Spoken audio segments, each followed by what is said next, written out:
itti hin sagadinaa.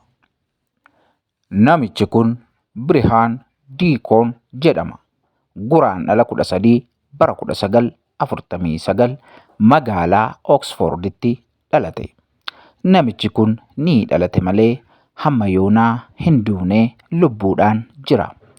Umuriin isaa amma waggaa 73 gaheera.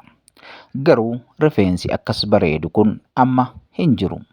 Bara 1979 taatota 900 fiilmii Gooftaa Yesuus Kiristoos hojjechuuf dorgoman keessaa tokkoffaa ta'uun filatame. Fiilmicha hojjechuuf osoo hin dhufiin dura qulqulleessituu burcuqqoo fi konkolaachisaa ture. Haadha manaa 2 fuudhee mucaa durbaa qaba.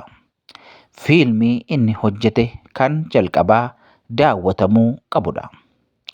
Baay'een isaanii qaama isaanii irratti tumaa qabu. Dhiibbaa fiilmichaatiin namoonni gara miliyoona 2 ol gara amantiitti dhufaniiru jedhamee tilmaamama. Hafuurri Qulqulluun jireenya isaa haa eebbisu. Hojii bareedaa gaarii hojjeteera. Aktara yookaan taatoon kun kana isinis osoo eebbistanii natti tola.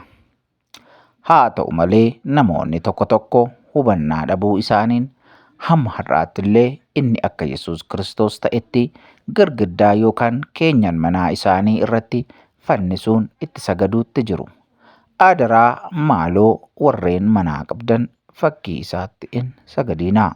Waaqayyoonis hin gaddisiisinaa. Yoo dandeessan girgiddaa keessan irraa buusaa gataa. Yoo dadhabdan garuu itti hin sagadinaan dhaamsa keenya dhaamsa gonfoo miidiyaatii eebbifamaa. Waaqayyo baraaf jireenya keessan haa eebbisu. Shalom.